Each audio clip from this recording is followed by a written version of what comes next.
And friends, this is the third edition of the Clinical Neurology Forum.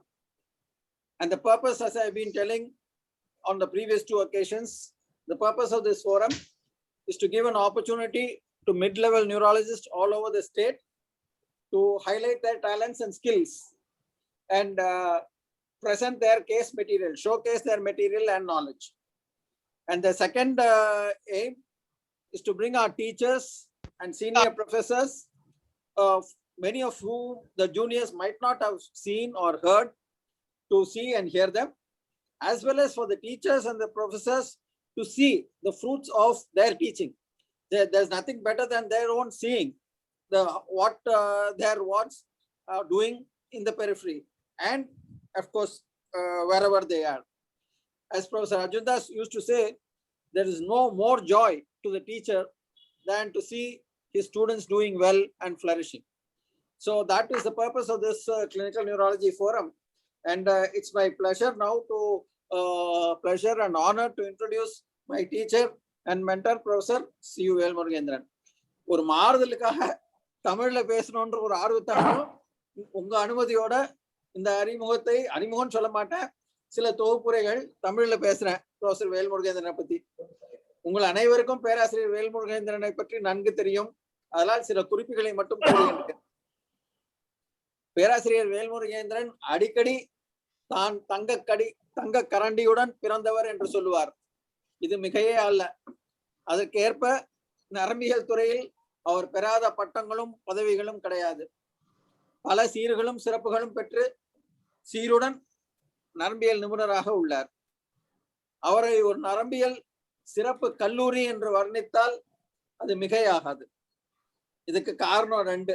என்னன்னா, 40 ஆண்டுகளாக பேராசிரியராகவும் துறை தலைவராகவும் பல மருத்துவக் கல்லூரிகளில் இருந்து பல மருத்துவர்களை பொது மருத்துவம், நரம்பியல் மருத்துவம் இதில் தேர்ச்சி பெற செய்து வளர்த்து உள்ளார்கள். இந்த ஆப்பர்ச்சுனிட்டி, இந்த இது வந்து 2 பேருக்கு தான் கிடைச்சது. இவ்வளவு காலத்துக்கு இந்த வாய்ப்பை பெற்றவர்கள் 2 தான் எனக்கு தெரிஞ்சு நம்ம தமிழகத்துல. ஒன்னு ப்ரொஃபசர் வேல்முருகேந்திரன், இன்னொன்னு ப்ரொஃபசர் சீனிவாசன். இது ஒன்று. ரெண்டாவது வந்து அது அவங்க சொல்லி கொடுத்ததுக்கு அப்பால மேலும் இந்த கண்டினியூயிங் மெடிக்கல் எஜுகேஷன், அதாவது தொடர் கல்வி சம்பந்தப்பட்ட பயிற்சிகளுக்கு பெரும் தூண்டுதலாகவும் உறுதுணையாகவும் இருந்து பல நிகழ்ச்சிகளை நடத்தியும் நடப்பதற்கு வகை செய்து கொடுத்தவனும் ப்ரொஃபசர் வேல்முருகேந்திரன், பேராசிரியர் வேல்முருகேந்திரன். இது 35 ஆண்டுகளாக நான் அவருடன் இணைந்து கொண்டுள்ளேன். இதில் பெரும் மதிப்பும் மரியாதையும் உள்ள அவருடன் இணைவதிலே எனக்கு பெரும் அதிர்ஷ்டம் என்றுதான் நினைக்கிறேன். அதுல மகிழ்ச்சியும் அடைகிறேன். இதை கூறிவிட்டு நான் விடைபெறுகிறேன். பேராசிரியர் வேல்முருகேந்திரன் தொடர்ந்து இந்த நிகழ்ச்சியை நடத்துவாராக. அனைவருக்கும் வணக்கம். சார், நீங்க என்னமா? எல்லோருக்கும் வணக்கம். பேராசிரியர் Natarajan is pivotal for us. Sir, Dr. Sir. We have been conducting all the teaching program for us. I only organize, but then he is one responsible for the teaching program. அவர் என் மேல இருக்க அன்புனால இவ்வளவு சொன்னார். இவ்வளவு விஷயம் இல்லை என்கிட்ட. என்னுடைய என் மேல இருக்க அன்புனால சொன்னார். இன்று we have got 2 important topics and 2 important people, and they are going to talk about it. First, I will introduce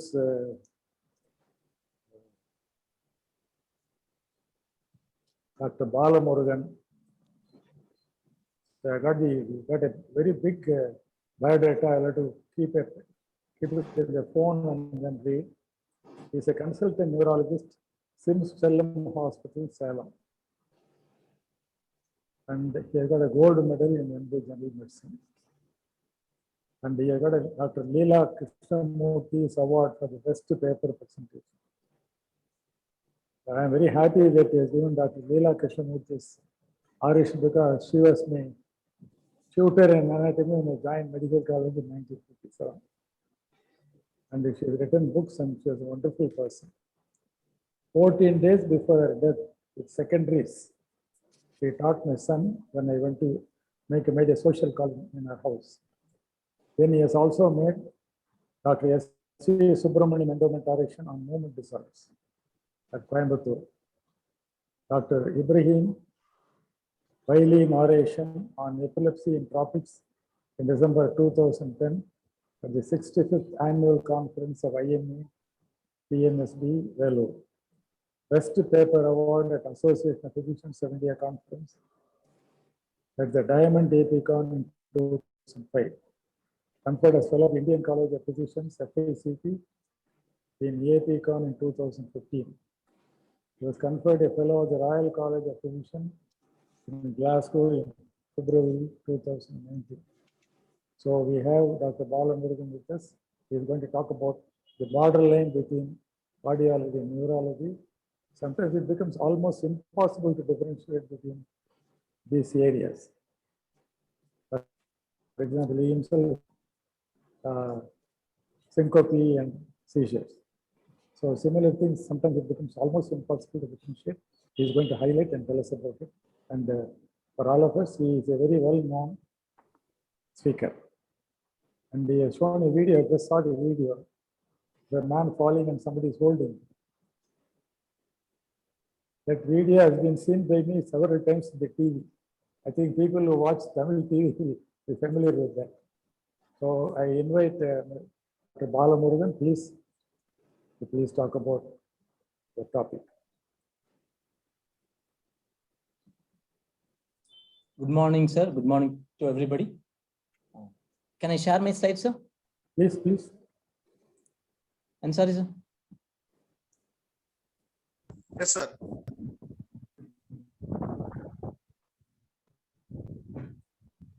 Is it okay? Yes, sir. Is it visible? I'm sorry, sir. Is it visible? As a group slide, it is there. No, it's a very small one.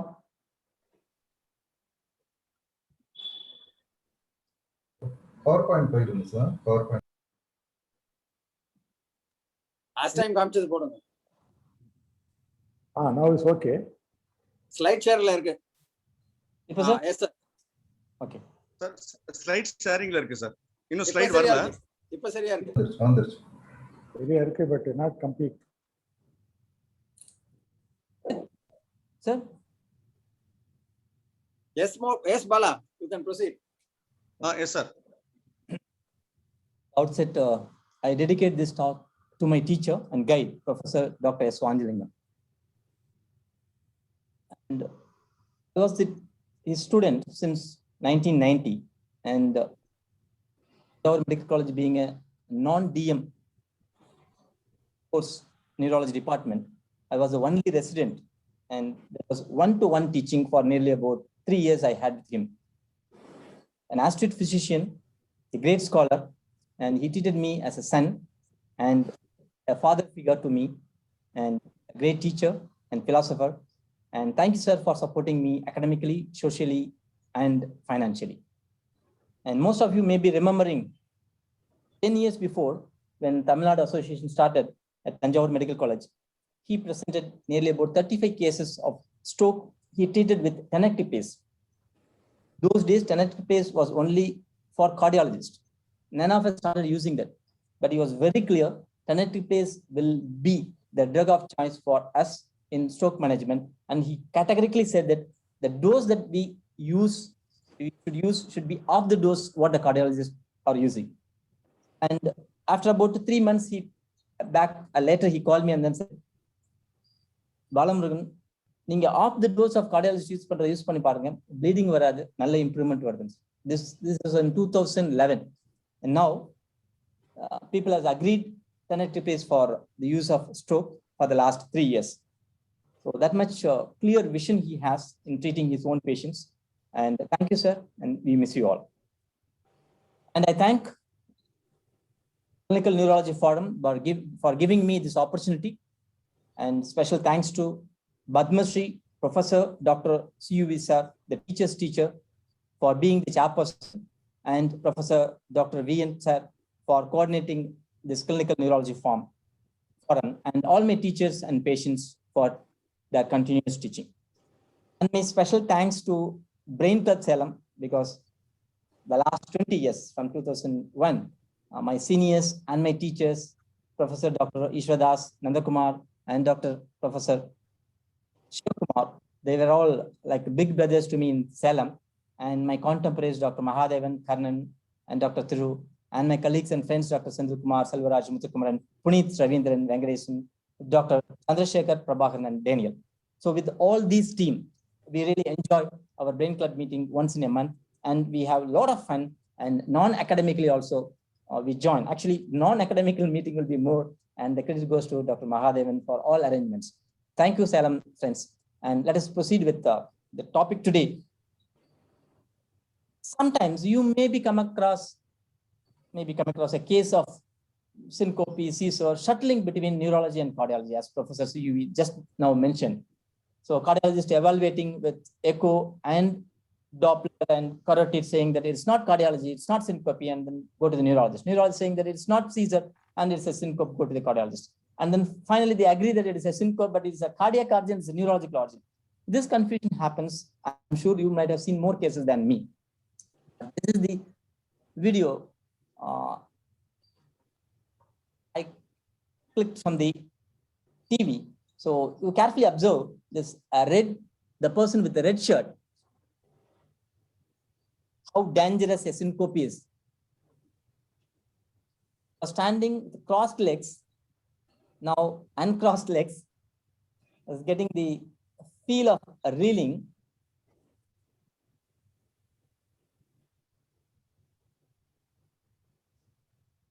The reflex, you see that. Real amazing. I really appreciate the blue shirt person.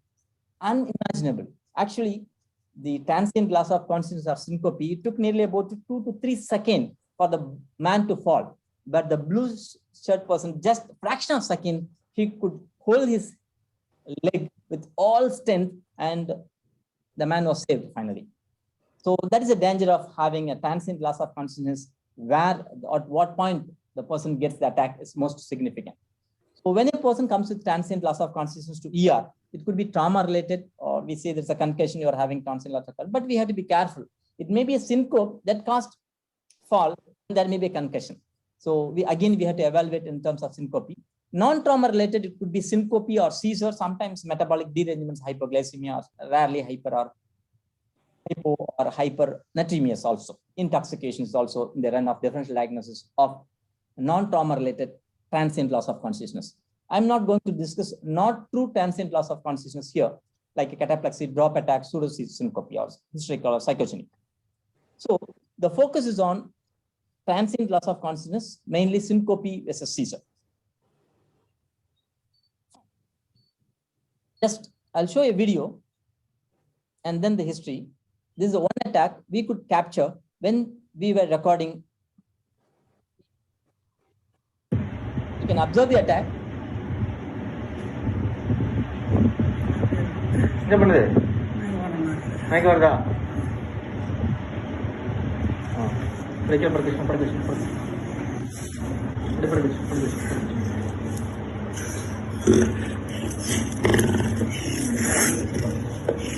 Okay, sir.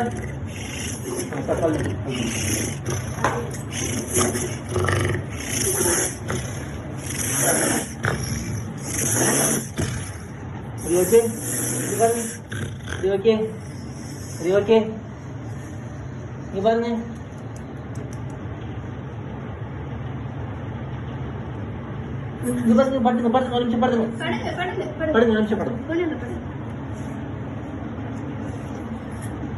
நல்லா இருக்கீங்களா அப்ப பரவாயில்லையா உங்களுக்கு வந்துரும் இல்லையே You can have an hypothesis about this particular video, the phenomenology, what you had observed. Sudden loss of consciousness, he recovered fully within nearly about 10 to 15 seconds. He had grunting respiration and some abnormal posturing of the left hand. What was not there in the video is few jerks involving the right and left leg. So going to the history, this 76-year-old retired teacher referred for evaluation of recurrent attacks of transient loss of consciousness. 6 attacks over 45 days. The description follows. The first attack, while he was mopping the floor, his wife heard a sound and saw him in the floor in unconscious state. Within few seconds, recovered completely. No slip or imbalance before fall, no prodromal symptoms. It was a sudden fall. That was a description. He didn't experience giddiness or blackout before fall, no post-event confusion or headache. Then had a cup of coffee and was normal. After about 30 minutes on the same day, while he was standing and had a similar attack, which lasted for about 10 seconds, again sudden fall, loss of consciousness recovered within a few seconds.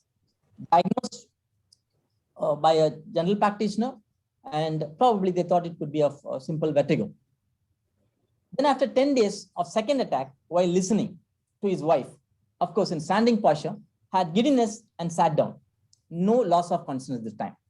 So I have used tricolor. The red was a similar attack of transient loss of consciousness. This blue description was no loss of consciousness. He recovered within 10 seconds. Again, 1 week later, while standing in a queue, had giddiness, fell down, lost his consciousness for about 10 to 15 seconds and recovered immediately. Due to fall, injured his forehead, external scalp hematoma. They submitted him for CT scan, which was normal.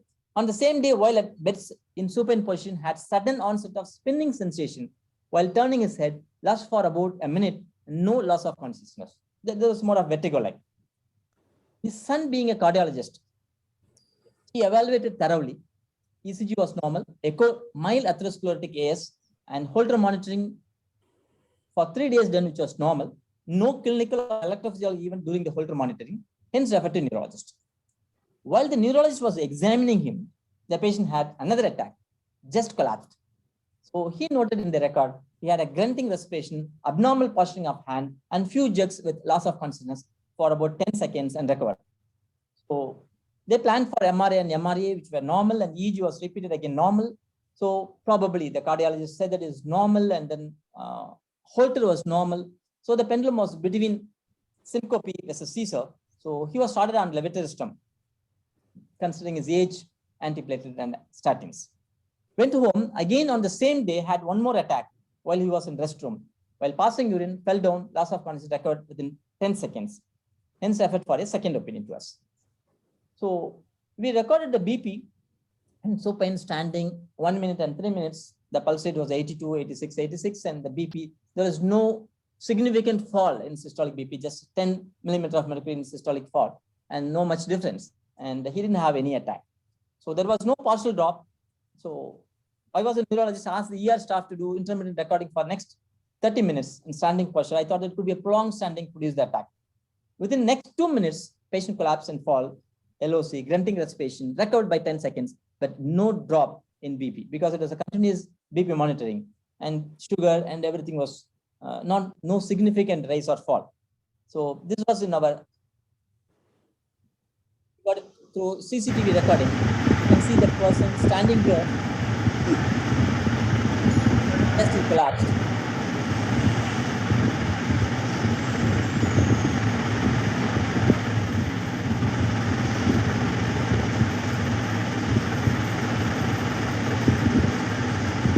CCTV and cell phones, we get more and more attacks, real attacks. Compared to real event, we relied only on the history. So we recorded by another 10 to 15 seconds.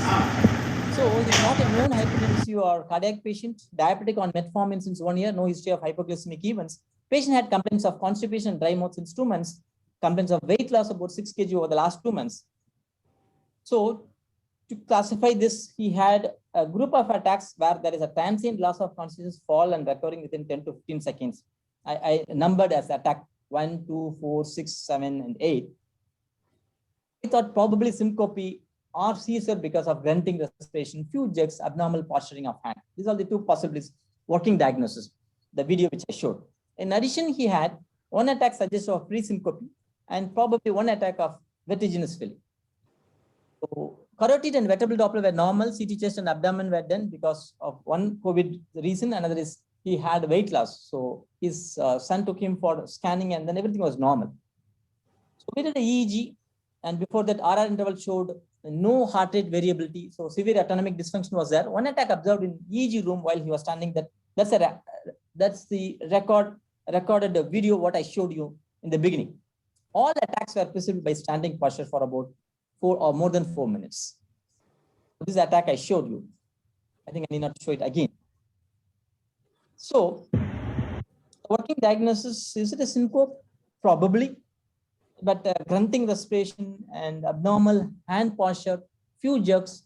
Is it a convulsive syncope or is it a seizure? So I asked the cardiologist, I said that the way that person recovered very fast, and you could see that redness in the face, that flushing.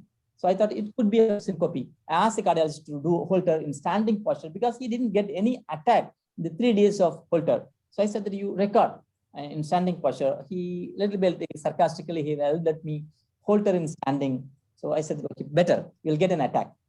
So to our surprise, he called me next day that he had an attack while standing for about 5 minutes. And this was the event what they have recorded here. So absolutely normal ECG till this point, then what you could see is only P wave following QRS complex. So it revealed a Paka AV nodal block.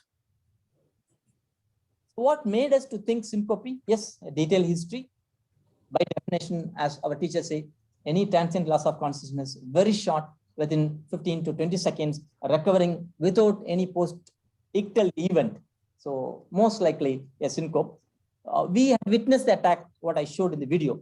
And EEG with ECG tracing, if you carefully see, I'll show you that this is full of artifacts as the EEG is concerned. But when the ECG recording here, it gave us a clue. You could see here, up to this point, I could trace the QRS complex here. After that, I could not see here the time that he had a fall. So we had a doubt, is it a fall, some artifact? But again, it started appearing. So probably during the attack, he had, I thought it could be of asystole like because I was not able to differentiate P wave and artifact. So again, the lesson learned was a detailed history is the key. Paroxysmal events better to document, get a video clip. It's nothing like seeing an attack. So we can be pretty sure is it a syncope or seizure. Syncope is the most common epilepsy mimic in adults. And here, not yet answered question in this case is that why this happen only in standing posture? Is it simple orthostatic hypotension? No. No documented fall in BP in standing. So no partial hypotension. And it was so transient, and we have documented during that time AV nodal block. During the attack, no BP drop. So it is not partial hypertension. So why only in standing this attack? We all know syncope has a 4-component sudden transient loss of consciousness with the loss of partial tone, spontaneous and complete recovery, usually within 15 seconds, unless it has gone for prolonged syncope. Global cerebral hyperperfusion causing the symptoms, and now it's termed as a brain-heart event. It may be neurally mediated or orthostatic hypotension cardiac. It's very easy to make a cardiac diagnosis because most of the time they may be having pre-existing structural cardiac disease or obvious arrhythmias. And orthostatic hypotension, yes, once you record the BP standing 1 minute, 3 minutes, definitely you may be getting a partial syncope or orthostatic intolerance. Neurally mediated syncope is very difficult to document any signs during the event, very transient, and we may not get anything much clue during that event as far the signs are concerned. So, neurally mediated syncope, which we earlier call as neurocardiogenic vasovagal vasodepressor, differing terminologies have evolved because the main mechanism are complex. Currently, neurally mediated syncope is preferred as it acknowledges that phenomena originates in the nervous system. So, to suspect neurally mediated syncope, the clues are absence of heart disease, long history of recurrent syncope, after sudden unexpected or unpleasant sight, sound, smell, or pain, prolonged standing or crowded places, hot places, nausea, vomiting preceding the syncope during a meal or postprandial, with head rotation or pressure on the carotid sinus, as in tumors, or during in the barber's chair, or tight collar, or after exercise. Why often syncope misdiagnosed as seizure is that the events are so transient, so no proper eyewitness. So sometimes they may be having myoclonus. So it may be mistaken for GTCS, generalized tonic-clonic convulsions. Grunting, respiration, vocalization, posturing, few jerks may be mistaken for epilepsy. Now the question comes, syncope is loss of partial tone. So how common is vocalization, myoclonus in syncope? I thought it must be around 10 to 20%. They may have a small jerks. So to my surprise, brief multifocal arrhythmic myoclonic jerks are observed in up to 90% of patients at the time of syncope. These are caused by brainstem hyperperfusion and may be mistaken for epilepsy. They were so transient, so it may be missed. So if it is missed, very easy to say it's syncope. If they document and then say there are jerks, it's again difficult. So this again, seizure versus atonic seizure or myoclonic seizure versus syncope may be the diagnosis. So it's a wonderful article by Lampert et al. 1994 Annals of Neurology. You can just put in the internet, you can see the video, free video, you can download the YouTube also. 56 healthy volunteers, they analyzed hyperventilation squatting, then for about 20 seconds and a rapid Valsalva. It may be safely and effectively induced by a sequence of hyperventilation while squatting, rapid rising, and a Valsalva maneuver.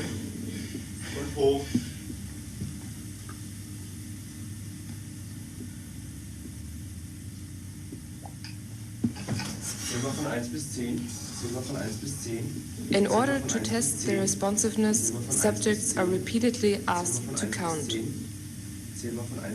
can see the full video. It may be safely in the and internet, effectively. And to my surprise, 50% of the patients collapsed in a sinking flaccid way. Others had extended stiff legs. And 90% of those healthy volunteers during syncope had myoclonus, and 80% had non-myoclonic movements like head turning, grasping, head raising, and 40% vocalized during the syncope. So I think this may sometimes cause confusion, syncope versus seizure. And only 10% lied motionless during syncope. So this is an article that you can take your time. And how common the myoclonus, how severe the myoclonus Myoclonus was usually arrhythmic and more patients multifocal. from their record. 10. Zähl mal von 1 bis 10. Zähl mal von 1 bis 10. Zähl mal von 1 bis 10. Zähl mal von 1 bis 10. Zähl mal von 1 bis 10. Zähl mal von 1 bis 10. 2, 3, 4, 5, 6, 7, 8, 9. More case. Sometimes only a few mild twitches 10. appeared. Zähl mal von 1 bis 10. Zähl mal von 1 bis 10. Zähl mal von 1 bis 10. Zähl mal von Myoclonus When the attendants observe these jerks, invariably they say loss of consciousness with jerks, and we may be prompted to make a diagnosis of LOC with jerks as a generalized tonic-clonic seizure. So to distinguish convulsive syncope and epilepsy, the neurologist forum, they all know that, but to focus on myoclonus, the onset of myoclonus is after loss of consciousness in convulsive syncope. It is during or immediately during the epileptic seizure. Myoclonus rhythm is usually arrhythmic in convulsive syncope. Myoclonus pattern is multifocal here. And this is one interesting article which said that the number of myoclonic jerks is less than 10 in convulsive syncope and more than 20 in epileptic seizure. So it has a very high sensitivity and specificity in that particular thing. I do agree. So very few jerks they get, not like a continuous jerks what you see in the myoclonic epilepsy. So lesson learned in this case is a detailed history is the key paroxysmal event that we had to document. But again, why in standing posture? So I gave that particular topic to my cardiology colleague, his son, and then said that we have to find out why. Then he sent me this article, syncope and paroxysmal AV block. That's a new entity in dividing the AV block as intrinsic and extrinsic. Intrinsic cardiac syncope with a structural problem. The second group, intrinsic AV nodal block, the reflex syncope. The third one, extrinsic idiopathic AV block with low level of adenosine. And they could say that in this group, cardiology workup will be normal. The routine ECG may be normal. They may be getting the transient attack. Most of the time, this is precipitated by exertion or standing. So that may be the reason where a new entity of AV nodal block, which they call as extrinsic idiopathic AV block. So this patient underwent pacemaker incision, antiepileptics were stopped and doing well, no attacks of syncope the last 1 year. And what I learned in this case is that differentiating a syncope and seizure, and syncope due to AV block, extrinsic idiopathic type, successfully treated with pacemaker implantation.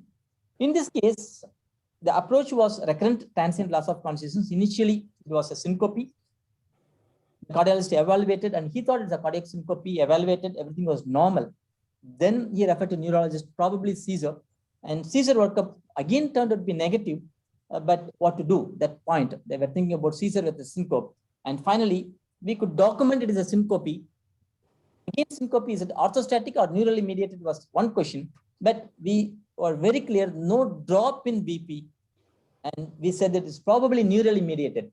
But to our surprise, again, it went back to the cardiologist as cardiac syncope due to transient AV nodal block. This, I move on to the next case, case 2. And divide the case 2, two similar cases, I say case 2A and case 2B. Again, transient loss of consciousness. All three cases will be of transient loss of consciousness only today, the discussion. So this 60-year-old male had recurrent attacks of transient loss of consciousness with a few jerks of 3 months duration, 10 attacks so far, especially on standing, sometimes lightheadedness without LOC, mostly on standing or getting up. So known Parkinsonism patient on with the diabetes, hypertension, cardiac problem, and prostate enlargement on regular treatment. So you are on Tindopa, antihypertensive, antiates, diuretics, and alpha blockers. So with this history, we thought it is a probably orthostatic hypertension. Yes, the supine BP was 110/70. 3 minutes after standing, it dropped to 80/60, and the pulse rate 90, and here 140. So it's a very clear case of significant orthostatic intolerance by symptoms, and orthostatic hypertension has been documented. And during that orthostatic hypertension, he had the symptoms. Very clear case.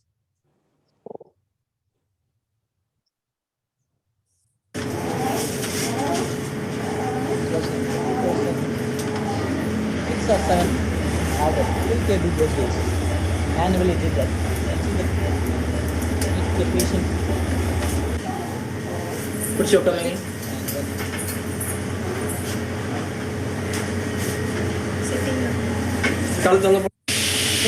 He could drop to 90, 40. He had that symptom.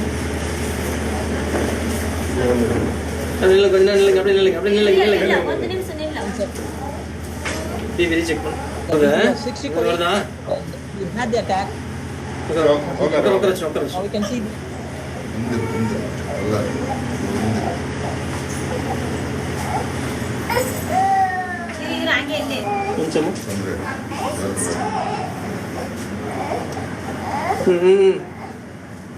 என்ன பண்ணுது இங்க பாருங்க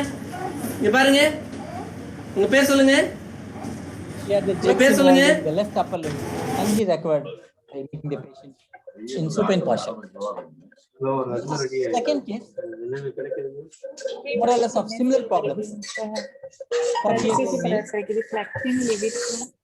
Hello.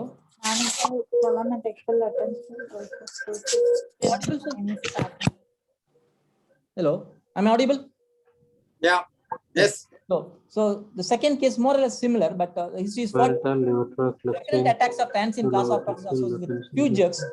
Arun, can you mute yourself, Arun? Sir? No, I was asking Arun to mute himself. There was a disturbance. Mr. Arun, can you mute, please? 5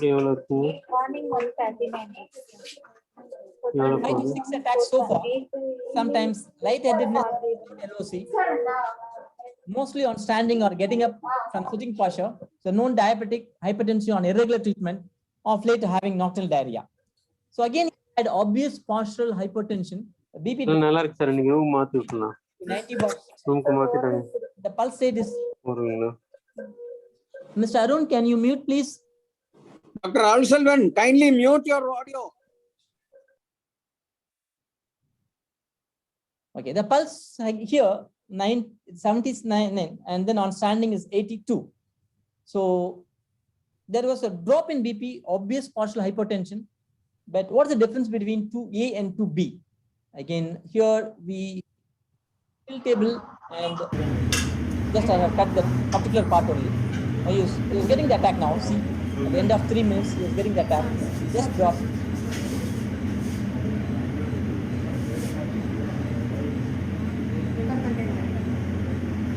He was coughing and then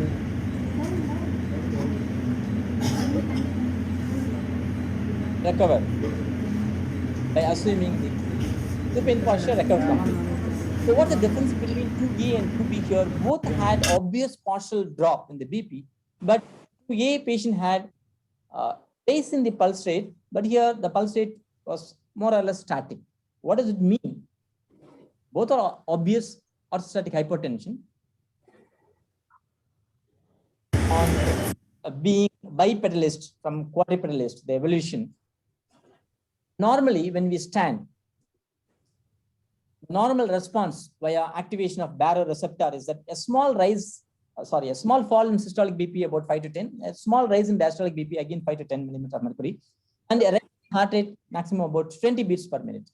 But system fails, there may be orthostatic intolerance, which may manifest as a symptoms of cerebral hypoperfusion and or sympathetic activation.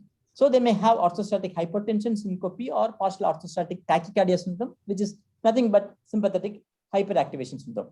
I'm not going to discuss in detail, but to say orthostatic hypotension, we have to document a systolic BP of more than 20 or more than 20, diastolic BP 10 or more than 10, usually within the first 3 minutes of standing or head up tilt on a tilt table. Some of the laboratories say that it should be more than 30 systolic and more than 15 diastolic, because especially in tilt table is concerned, because it's not the actual standing. So, but the practical question, what we face in a case of Parkinsonism, the case 2A, is that orthostatic intolerance, hypotension, when they have a Parkinsonism, our first question is that is a Parkinson's disease part of the Parkinson's disease, or am I dealing with atypical Parkinsonism? Is it MSC? Because nearly 50% of the Parkinson's patients may have autonomic dysfunction. Nearly about 70 to 80 of MSA can have autonomic dysfunction. Almost 100% of the pure autonomic failure can have autonomic orthostatic hypertension. So is it a neurogenic or is it non-neurological? Can you differentiate this? There's a new concept coming about dividing the orthostatic hypertension into neurogenic and non-neurogenic. That's a thing that I learned when I saw these two cases. So a non-neurogenic orthostatic hypertension, typically in elderly people, onset is variable and physical deconditioning, most of the time dehydration, vasodilator or varicose vein, sometimes advanced cardiac failure. So these are the causes for non-neurogenic drug and physical deconditioning. It resolves when the underlying cause is corrected, whereas neurogenic orthostatic hypertension most often happens in 40s to 60s, and more often they have a chronic autonomic failure and reduced epinephrine release from the sympathetic postganglionic nerves while standing up. So there may be no corresponding rise in the pulse rate in neurogenic orthostatic hypertension. So sympathetic activation upon standing is increased in non-neurogenic orthostatic hypertension, and increase in the heart rate upon standing is very pronounced here. So when you measure the change in the heart rate and change in the systolic BP, it is more than 0.5 in non-neurogenic. What you saw in case 2A versus case 2B, it is a fixed heart rate, no raise. So that makes a sense. And if you are having still doubt, you can go for further laboratory test evaluating the Valsalva in phase 4, an increase in plasma norepinephrine level upon standing, normal or enhanced in non-neurogenic, whereas in neurogenic it is reduced or absent. So with this, if it is non-neurogenic, we can be pretty sure it is a drug or dehydration or physical deconditioning. Most of the time, by correcting that, you can make a betterment of the patient's life, especially mortality and morbidity is concerned. Whereas neurogenic orthostatic hypertension, invariably, synucleinopathy related, they may progress repeated autonomic failure or more severe autonomic failure. So just look at the pulse rate also, in addition to the drop in BP when you are evaluating a syncope, that gives a practical clue in evaluating, especially our patients of Parkinsonism with multiple drugs. Now I move on to the last case of a 47-year-old gentleman was referred for evaluation of 2 attacks of generalized tonic-clonic seizure. But the history is a little bit different. In addition to 2 attacks of generalized tonic-clonic seizure, he had recurrent attacks of transient loss of consciousness preceded by giddiness. So I divided as 2 different groups. Transient loss of attacks were like the description was 4 years before the first attack. The patient felt giddiness while riding a bike, which lasted for about 2 minutes. 2 minutes. He stopped riding the bike, and after 2 minutes, the giddiness subsided. He said, something happened to me, not able to recollect. And second attack at the house while he was grating coconut in a sitting posture, more or less same description. Third attack, on additional information he could give, while praying in a church, kneel down position, patient felt giddiness and fell down on floor, loss of consciousness, regained consciousness spontaneously.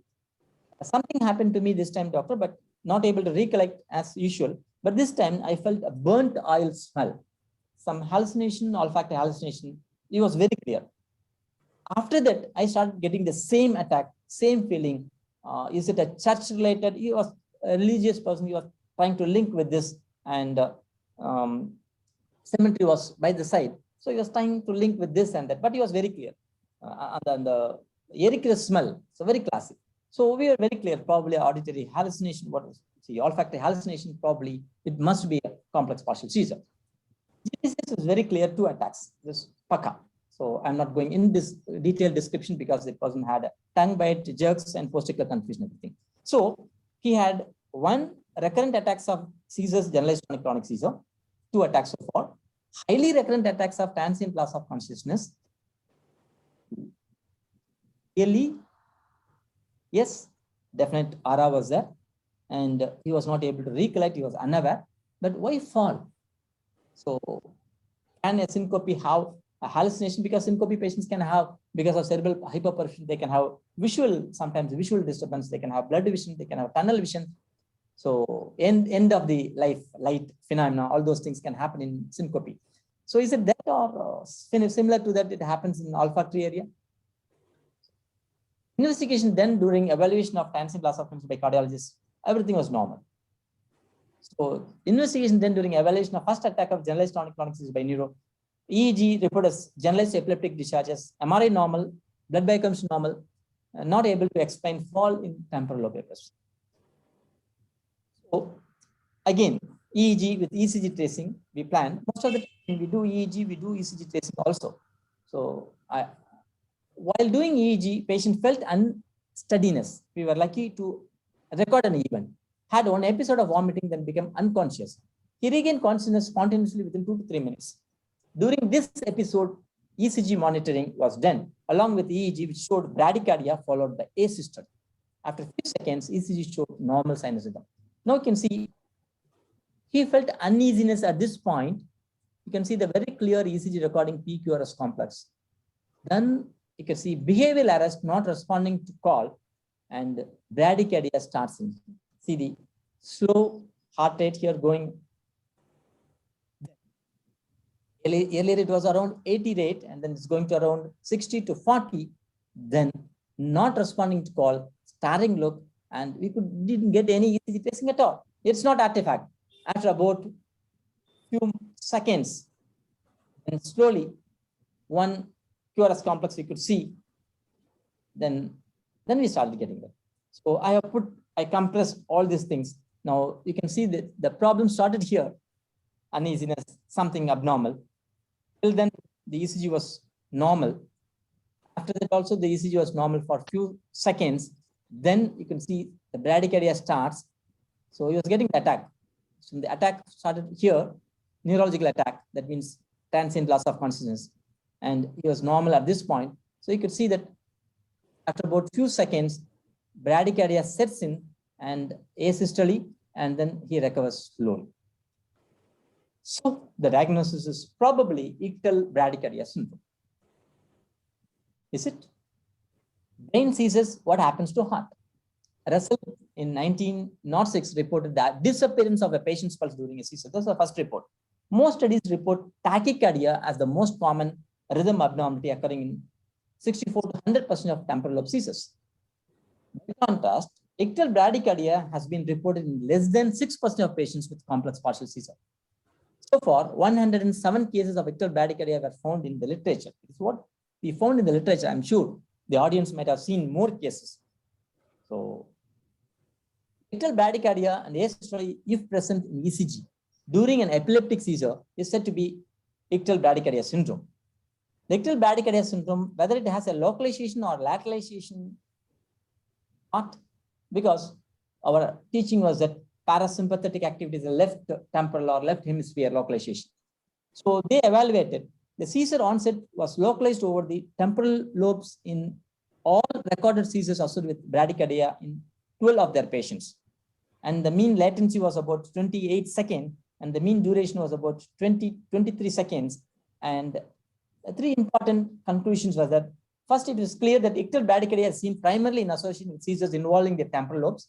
Second, ictal bradycardia is not a reliable lateral ASIC sign in the localization of seizure origins in patients with partial seizure.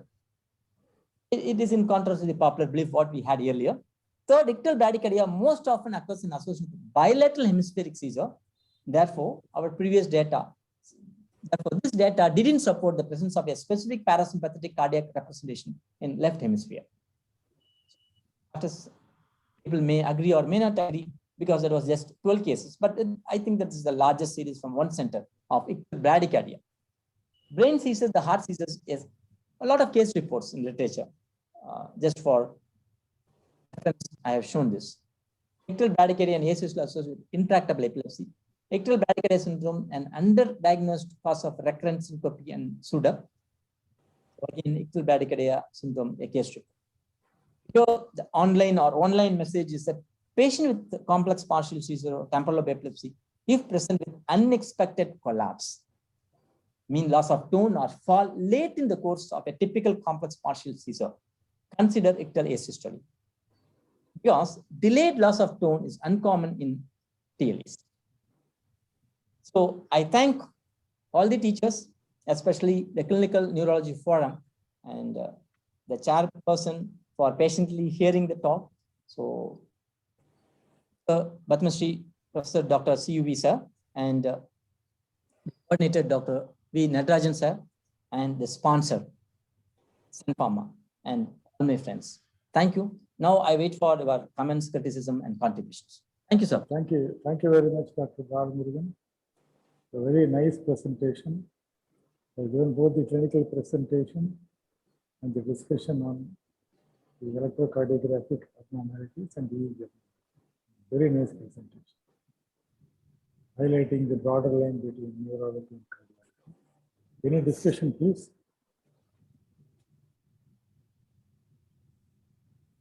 Bala, this is Dr. Natarajan. Yes, sir. The first case which you showed, can we call it as Stokes-Adams syndrome?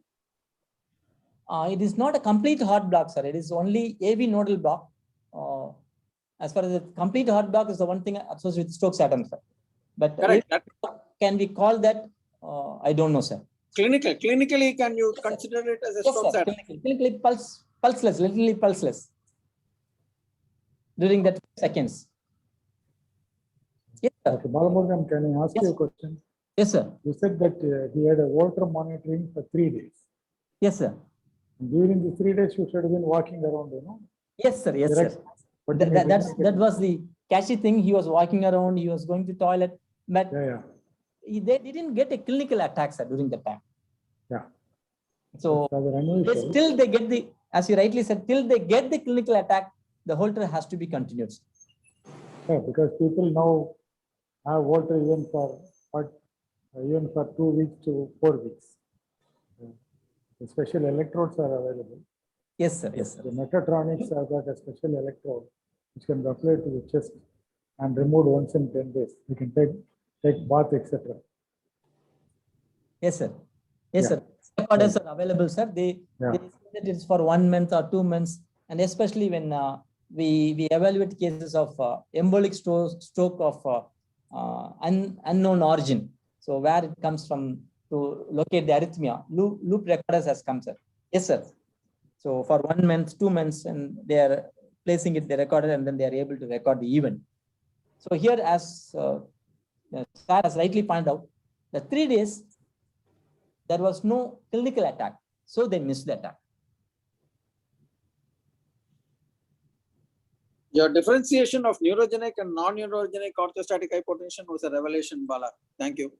Yes, that's a new thing I learned, sir, which I was not aware earlier. Because I think it's a bedside, the pulse rate is rising, can be pretty sure that it is most likely a drug related or dehydration related. So if this is not raising, then most likely it is synucleopathy, like a part of autonomic dysfunction. Yeah. Also Sir, think it's a- UMS, sir, CUV, sir, UMS had something to comment, sir. Yeah, play a little bit. UMS, good morning, UMS. Morning, sir. Morning, sir. Good morning, sir. Good morning, sir. Morning, Bala. Thank you for a very good talk. Yes, sir. I was also interested in the neurogenic versus non-neurogenic. I but I thought that it was, if you look at it, both the rise in heart rate and the upkeep of the BP while standing is a sympathetic function. If there is a sympathetic dysfunction, both should get affected. If it is due to dehydration and other reasons, which one of them can get affected. So I thought that's so, and I thank you for reiterating that point for me. Sir, can I show a quick case, sir? 2 slides on something related to this, sir. Yeah, please, please. Thank you, sir. All are very related to what you've shown. Yes, sir. Yes, sir. Yes, sir. Can I You go out? I'll stop sharing my side, sir. Thank you. Thank you all for your contributions, and it's a great pleasure, sir. Thank you, sir. Thank you, VN, sir. Thank you, Bala. Thank you very much for accepting. Thank you. Let us see the video of Professor Jonas. Yes, sir.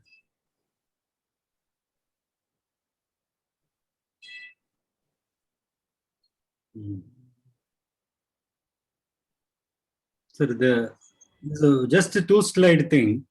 This was a 70-year-old man who was brought with episodes of recurrent episodes of fall, preceded by jerks and a sound. There was a vocalization. You say, ah, and then you'll fall down.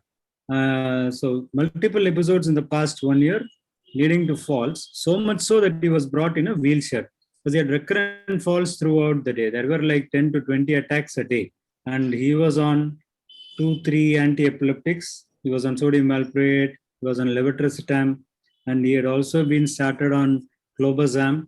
Nothing had helped. I just wanted to show this case because of how syncope and jerks followed by a fall, especially when there is a vocalization too. And I'll show the video of the patients. This is a video.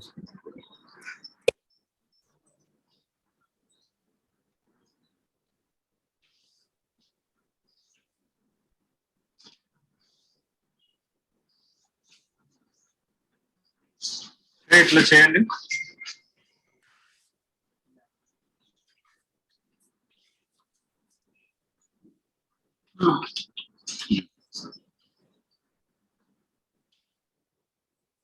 So there was this vocalization and and then he would fall. That is what is happening. So this was a very similar case. Why I wanted to show this case was this patient turned out to be a faciobrachial dystonic seizure. He had an LGI1 antibody syndrome, and he was treated and he became all right. Just wanted to share that this can be a feature. Vocalization happens in about 25%, 15 to 25% of the faciobrachial dystonic seizures. So it can be very misleading, especially because they say and then they fall down. It's very commonly thought of as a focal becoming generalized seizure. So because he falls and then he becomes normal immediately. He was also evaluated extensively, like Bala had just shown. He had undergone a Holter, he had undergone everything. But then clinical neurology ultimately made the diagnosis. Thank you very much, sir. Thank you, sir. Very nice to complete this. I think it's very appropriate. Caesar and real Caesar. Thank you, sir. Sir, one more question to Bala, sir. Yes, sir. I'm here. Bala, your case 3, ictal bradycardia, Yes, sir. it needs to be differentiated from Brugada syndrome. Yes, sir. But, there is no classical ECG changes of Brugada syndrome, sir. We'll have to see which comes first. That's the Yes, point sir. here. Yes, We'll sir. have Yes, to sir. see whether the seizure comes first and then he gives it for cardiac cessation, or whether the cardiac cessation comes first and then there is a manifestation in the EEG. Yes, sir. Yes, sir. But as far as the ECG and EEG correlation is concerned, because the attack that I could see in the video EEG monitoring, where I could see that he started having symptoms that time. The ECG was normal, rate was normal. He was unaware, then the Brady develops. Then he goes for AS study. So that's more in favor of ictal bradycardia syndrome. As with the description is concerned, as you rightly said that we have to evaluate, and again the treatment, even if it's ictal bradycardia syndrome, again, even if you give an anticonvulsants, now the recommendation is that go for pacemaker. Because we may control the seizure for about 70 to 80%, but if they get again one more attack of ictal bradycardia or AS study, that may be life-threatening to the patient. So the recommendation is to go for pacemaker. This patient so far are not willing for pacemaker because with modification of the drug is well controlled, but I'm insisting on them to go for pacemaker. Right, sir? That's a very valid point, sir. Thanks, Bala. As, Yes, sir. you would also agree that the number one tool in these cases is often sitting down with the patient and getting the history. Yes, sir. And Nothing like getting the history, sir. That's the reason I said that the first point is the history. UMS, absolutely correct. But several times you sit down with them, still you are not able to sort out. Sir, I just wanted to anecdotally state a case too. So one point was that, and then there has been a study done where they tried to differentiate between seizures and syncope. And then the one point which was probably of maximal value, not 100% obviously, nothing can be 100%, was postictal confusion. So the postictal confusion was a point that favored seizures while it did not occur in syncope. And that was the single most important point. And this came in Neurology Green Journal quite a few years back. Anecdotally, I would recall a patient who was a young boy who had convulsions during the class, convulsions noticed by the teacher, noticed by his classmates. So he had convulsions, he had tongue bite. So he was treated with seizures, he was put on sodium valproate, but he continued to have seizures. So when he continued to have seizures, then one day while sitting down and talking to him, twice he has had a seizure, and I was talking to him, suddenly it struck that it had happened on Wednesday on both occasions. So I asked him what was happening. So it all happened only in school. So Wednesdays was his karate class. And in his karate class, whenever he did those movements, he had these falls and jerks. So the first thought was obviously functional, but then we wanted to rule out a cardiac. So I sent it to our cardiology colleague, Dr. Muralidharan, and Dr. Muralidharan evaluated him and found him to have developed an SVT whenever he did those very exertional movements. So it just was what ultimately made the diagnosis was the history that it happened on the specific day and during the specific class and what activity he was doing at that time. And like Vian sir said, yes, we all do that. But despite all this, we do run into a wall sometimes, wherein all this things, and as has been pointed out, ECG changes in seizures happen in about 25 to 30% of patients, and most commonly is sinus tachycardia. But then others, including dangerous ones, have been described. And you rightly showed that case. I remember very well what Dr. Dinesh Naik once showed a patient with a seizure, and we discussed about SUDA. This was, I think, about 5-6 years ago. Professor CUV would remember the case. It was during one of our Sunday meetings that he showed that case. I do remember. Yes, sir. So the such cases tell us the value of having an EKG lead while doing the EEG too. Thank you, sir. Thank you so much. I invite other comments. 50 people have registered. Any more comments, please?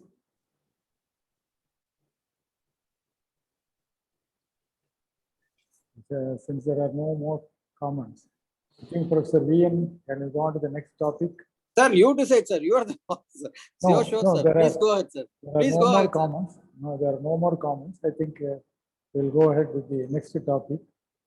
That is by Dr. Senthil Kumar. He again doesn't need an introduction. He passed out his MBBS in 1989 from Madras Medical College. Then he did his MD Pediatrics and DM Neurology in 2005, again from MMC.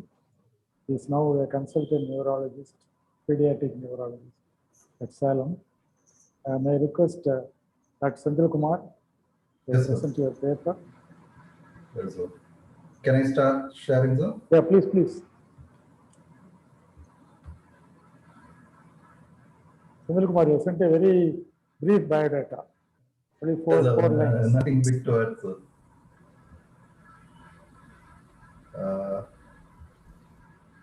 Is my screen visible? Yeah, very much. Okay, sir. So, good morning, everybody. At the outset, I thank Professor VN sir and CUV sir for giving me this opportunity. With due respects to all my teachers and teachers there, and with their blessings, I'll start my case. After a most complicated lecture by Balmuran sir, I will take you to a different journey. my case is a 5-year-old boy who was first child born to non-consanguineous parents. He had a normal birth history and milestones. Apart from one episode of simple febrile seizures at age 3, there was no significant past history. This time he presented with history of fever and headache of 2 weeks duration and altered sensorium of 2 days. He was treated by a pediatrician outside.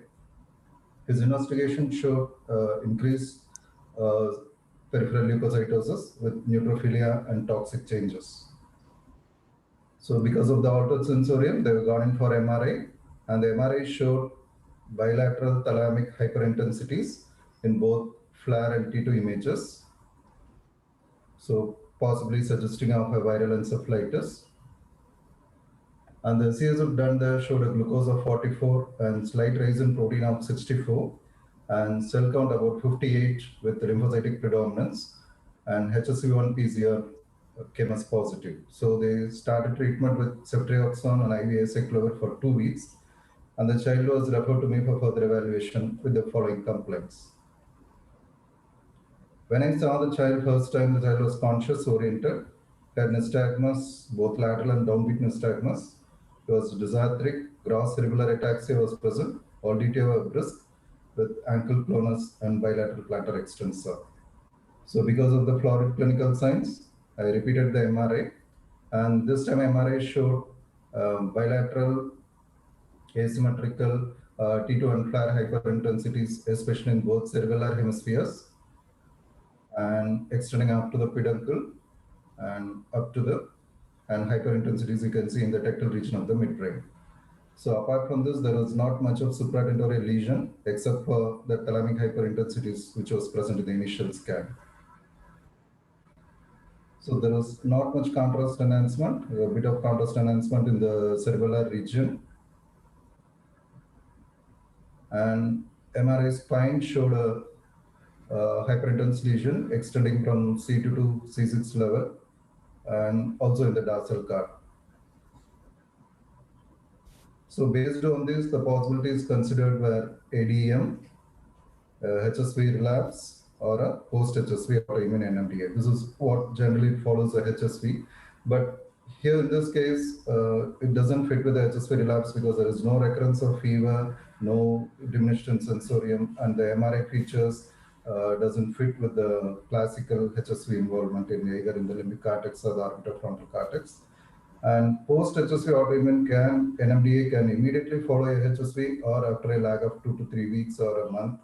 In this, there will be predominant in neuropsychiatric symptom along with movement disorders. So the possibility most considered was ADEM in this case.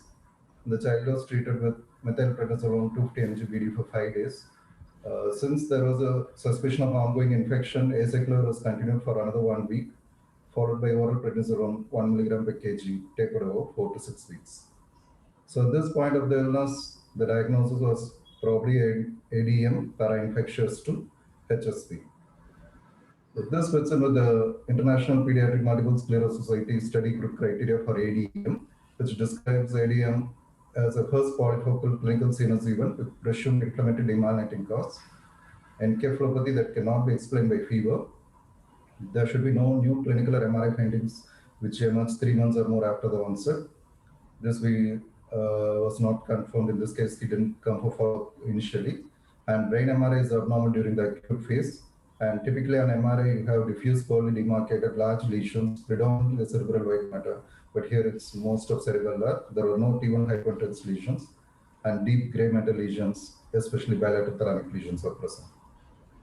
So any common suggestions up to this part of the discussion? Any other? Any visual involvement, Sendil? No visual involvement, sir. Clinically, I didn't do VEP at that time, but there was no visual involvement clinically. Did you look for autoimmune diseases? Being the first episode, I didn't go for any other investigation, sir. Because you mentioned about NMDA. Yes, sir. But it doesn't fit with the clinical feature of NMDA, and the child, although responded very well to steroids alone, completely recovered in 3 to 4 weeks. As part of the demyelinating illness, VEP was done, Sendil? Not done in this episode, sir.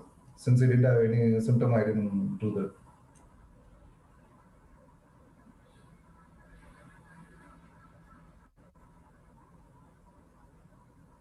So the child was normal. Actually, he didn't, after 4 weeks, he didn't come for follow-up. He was absolutely normal.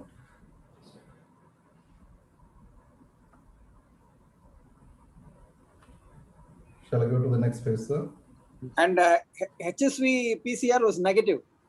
I didn't repeat, sir, because it was an ongoing infection. It came at the end of 2 weeks.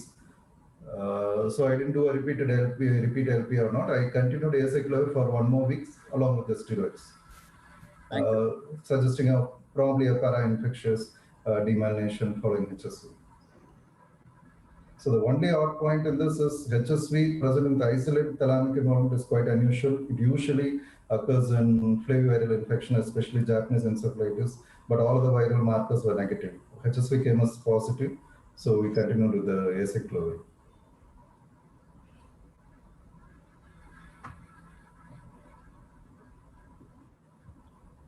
Yes, sir, proceed. Yes, sir. But again, this is after 1.5 years. That is in 2018, in Jan 2020. This time the child again presented with history of fever, headache, and altered sensorium. It was again treated by pediatrician outside as meningitis for 2 weeks. It was treated with meropenem and linezolid. I don't know why linezolid was added. And CSF showed a sugar of 65 and protein of 23, but the cell counts was 404 with predominant polymorphs. But CSF culture, blood culture, all septic workup was negative, both for bacterial and viral panel. So this is the MRI at the start of illness of the second episode. That was absolutely normal. There was no lesions suggestive of either encephalitis, meningitis, or demyelinating episode at that point of time. So the child was treated, and at the end of 2 weeks, this is what the presentation of the child. Good boy. He was irritable, grossly attached, and all his reflexes were just இங்க வாங்க நீங்க. சரி உங்க பேர் என்ன சொல்லுங்க? பேர் மட்டும் சொல்லி நம்ம கிளம்பலாம். அவ்வளவுதான், வீட்டுக்கு போலாம். தீபக் சாக்லேட் பிடிக்குமா? But he was fully conscious. So because of the previous experiences and the presence of clinical signs, a repeat MRI was done. It's exactly after 2 weeks after the previous MRI. Here we can see hyperintense lesion involving the peduncle, bilateral cerebellar hemispheres, especially around the fourth ventricle and also in the tectal region of the midbrain. But there was no significant supratentorial lesions. So this is the same findings in the T2 images.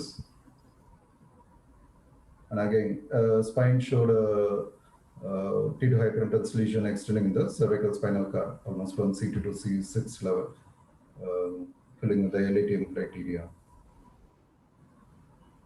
So since he had raised leukocytes and the cell counts are high in the previous years, this time I repeated the cell blood counts, LFT, RFT was normal. And the CSF showed that there is no rise in protein as prior, but the cells was markedly reduced with only 30 cells with predominant lymphocytic predominance. So we went in for antibody panel. The serum NMO, IgG antibody and anti-MOG antibodies were negative, and CSF, OCB and IgG index was negative. This time, though he didn't have a clinical symptoms of visual impairment, VEP done was normal, and to rule out other associated conditions, vasculitic profile or secondary demyelination, serum AC levels came as normal. So the child was treated with IV methylprednisolone 30 mg per kg per day for 5 days, followed by oral prednisolone 1 mg kg, tapered over 4 weeks. This time also the child completely recovered. 3 weeks or 4 weeks of treatment. ஓடி போய் தொட்டுட்டோம். ஓடியோம். ஓடியோம். இதான் மாட்டோமா? ஓடி போய் அதை தொட்டுட்டோம். திரும்பி வாங்க. உங்க பேர் என்ன? So what is the diagnosis now? Any other investigation needed at this point of time? And would you like to start on disease modifying drugs? If yes, what drug you prefer? Should we consider some atypical infections? Because every time she had fever and he had a raised cell count, some unusual infections. But apart from the infection, each time the infection is settling, sir, but it's closely followed by edema-relating episode as well. So the infective workup didn't heal, but he was this time also completed with 10 or 12 days of ceftriaxone.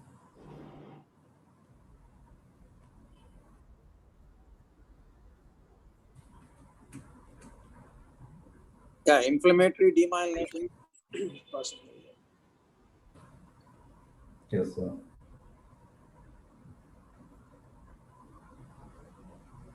So it could be either a, so going into the criteria, there are usually the International Pediatric Multiple Sclerosis Study Group criteria is the recent thing we follow in pediatric that is updated in 2013.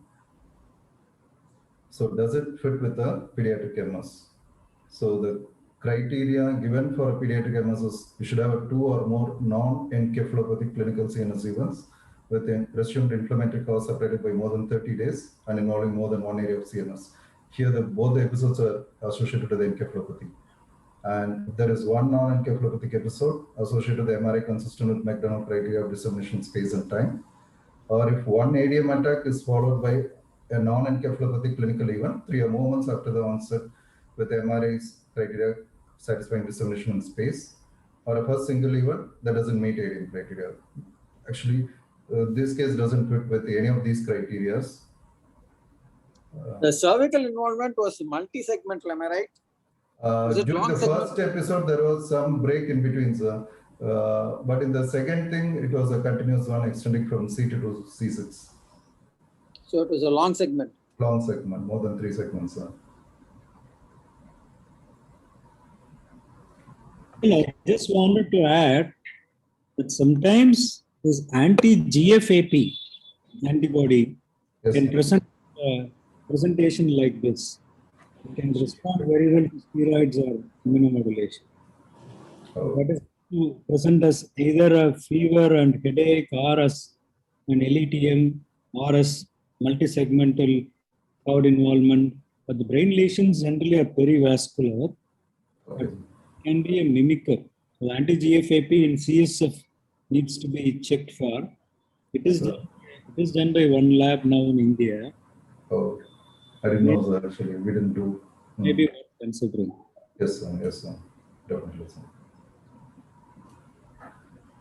And if you follow the criteria for pediatric NMO also, actually, according to that study group, all are required initially that they should have an optic neuritis, acute myelitis, or at least 2 of the 3 supportive criteria. One is a contiguous spinal cord MRI lesion extending over 3 vertebral segments, and brain MRI not meeting diagnostic criteria for MS, and anti-aquaporin 4 positivity. So, but the recent one, 2015 by International Panel of NMO Diagnosis, they said whatever the criteria is given for adults, we can extrapolate it to children as well. Of course, this doesn't fit with the aquaporin 4 is negative in this case. When you look into the criteria for seronegative NMOSD, at least 2 core clinical features should be present. The most common core clinical features should be an optic neuritis, acute myelitis, or an area postrema syndrome. Here it's only an acute myelitis is there. But if you take less common thing as acute brainstem syndrome, and you take the involvement of the tectal region, we can include this as a less common core clinical symptom, along with dissemination in space and MRI requirements. Again, with the MRI, with the myelitis, it fits into the LATM. The second MRI fits into the LATM criteria. But for acute brainstem syndrome, usually the periepidermal region where the aquaporin 4 concentration is high, usually it occurs in the 3rd ventricle or in the around the aqueduct of Sylvius. But here it was predominantly the 4th ventricle. I think that area is also included under acute brainstem syndrome. So if you can stretch a little bit, we can fit it with the seronegative NMOSD. But this presence of encephalopathy or acute presentation is quite against NMOSD. So again, going to another group of disorders called MOG antibody disorders, though we don't have a specific criteria for MAG antibodies so far. So a few words about MOG. It's located on the myelin surface exclusively in the CNS. It's now recognized as a distinct entity. It can occur in all age group, early to mid-30s with a female preponderance. Clinically, most often we see it with a recurrent optic neuritis, but children can present with relapsing ADM also. It has a relapsing course in 44 to 83% and lower risk of relapse in sequelae compared to ACOP in 4 positive cases. But the MRI lesions, what they describe, the classical of MOG almost 80-90% fits with this patient. Bilateral lesion and predominantly subtentorial, absence of Dawson's UNS and ovoid lesions. But optic nerves are normal, both MRI wise, and it should appear more edematous in MOG lesions. Thalamic and Pontic lesions are more common. In children, bilateral thalamic lesions at the onset can see in 60% of patients. Cerebellar peduncle lesions are seen in children, and LETM can be observed in 20% of children.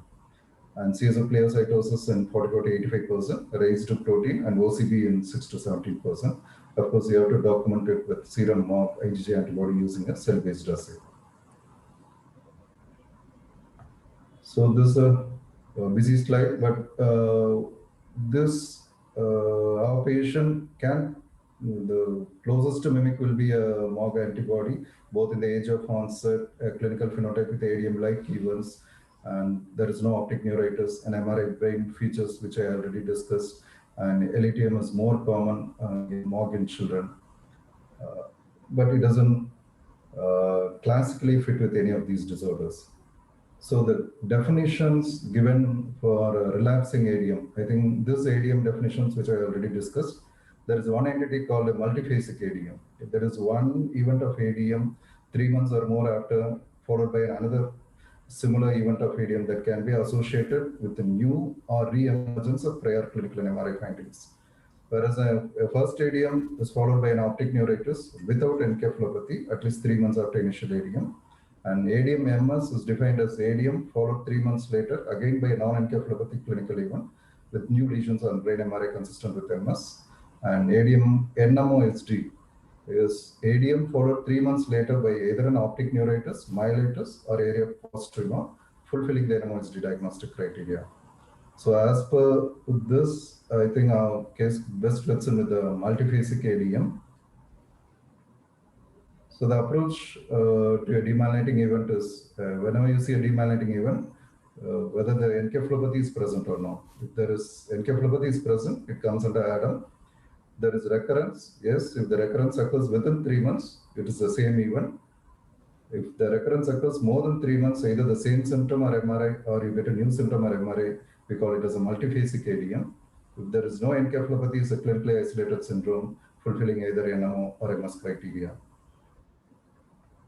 So the differentiating features between ADM or multiphasic ADM and MS are the presence of preceding infection, polysymptomatic presentation, pyramidal signs, encephalopathy, all are present in this case. Of course, seizures and optic neuritis are not present. And lab testing showing peripheral leukocytosis, CSF lymphocytosis, and high protein in the CSF, and OCB was negative. And periventricular lesions was not seen, and there was no new lesions on follow-up MRI. So at this point of the illness, what I thought it could be a multiphasic ADM, or we call it as MDM. So any other thoughts after these discussions, whether we can go with this diagnosis or he needs any other immunosuppressive or any other evaluation at this point of illness? Multiphasic ADM or MOG, one of the two possibilities still are there. Yes, ma'am. Whichever it is, I would probably suggest you ask for the management disease modifying therapy. I would probably suggest azathioprine. Okay, sir. Okay, sir. But the child is absolutely normal in between. He recovers fully, completely. There is no residual deficits. And the in-between MRI between the first and second episode is normal without any silent lesions in the brain. So still we can proceed with the immunosuppression. That's the debate. Yes. If it is multiphasic ADM, the natural history is how many events can happen. Yeah. Actually, there is the internet, that group has given a criteria that up to 2 events, you can call it as multiphasic ADM. If it is more than 2, definitely it's not multiphasic ADM. You should think of some other chronic relapsing illness. So at this point of the illness, I could convince the parents that, okay, this is probably multiphasic ADM and you did not have any immunosuppressive drugs. If at all, if there is any event in the future, we'll think Wait about for it. one more event. Yeah. Yes, sir. That was my opinion also, and things went on well. But about almost a year later, it's a part 3. This is in this February 2021. The child was again admitted with fever, headache, vomiting, difficulty in walking of 3 days. There was no history of recurrent respiratory infection, CSOMA skin infection in between, no history of arthritis. This time, the child presented at day 1 of the illness with me. The child was irritable, conscious. There was no cranial nerve palsies. Meningeal signs were present. Total count was around 28,000 with raised CRP. And CSF showed a mild rise in protein with a cells of about 120 cells, predominantly lymphocytes. Again, the infection panel, both the blood, CSF, urine culture didn't give any bacterial viral etiology. All were negative. PCR was also negative. So this is the MRI at the start of the illness. So this has mild subtle hyperintensities in the peduncular region and especially around the 4th ventricle and the tectal region of the midbrain. So the child was treated with antibiotics, ceftriaxone with Decaron for 3 days. Child improved in sensorium, afibrile, but noted unsteadiness in walking and brisk reflexes. So again, repeated MRI within a week. Now we can see the lesions getting intensified around the 4th ventricle. There are new lesions appearing in the cerebellar hemispheres. Again, the brainstem lesions also. Hello. Brainstem lesions also getting intensified. And the same thing in the T2 images. Speaker best. And again, you can see the involvement of the cervical spinal column, a long segment lesion from C2 to C6. Speaker best. So, I just repeated everything. I just don't want to miss out the primary demyelinating disorders. So, NMO and MOG was done both in the serum and CSF, though the validity of CSF MOG is questionable. And OCBI index are negative. And ANM profile was negative, and ACE was normal, and lactate was again normal. This time also the child was started on methylprednisolone, 30 mg per kg for 5 days, followed by oral prednisolone. Child improved well and recovered completely, and steroids stopped after 4 weeks with tapering. Now we come with the same set of questions. So what is the diagnosis now? Any other investigation needed? Would you like to start on disease modifying drugs at this point?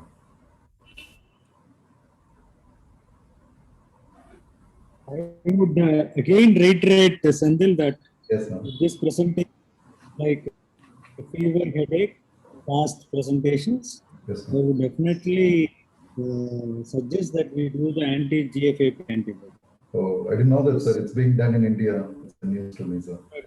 I read it in books, but how much is the cost, sir? Do you have any idea, sir? UMS, assuming it is positive, what would be the treatment? If it had been positive, it would have been immunosuppression or steroids, sir. Same treatment, okay. Same treatment, sir. Obviously, okay. I just wanted to know. Right, fine. I believe, Sandil, there are questions in the question box. I believe lots of questions are there in the question box, which will be forwarded and you can take it up. Yes, sir. Sir, see, sir, question box, Lord, sir. What is the diagnosis now? I will be discussing with much more slides, sir. Shall I finish it off, sir? Yeah, please. Okay. So the common cause of recurrent CNS disease is either a recurrent CNS inflammatory demyelinating disorder, systemic disease with CNS involvement, which we have ruled out, and recurrent infections or MELAS.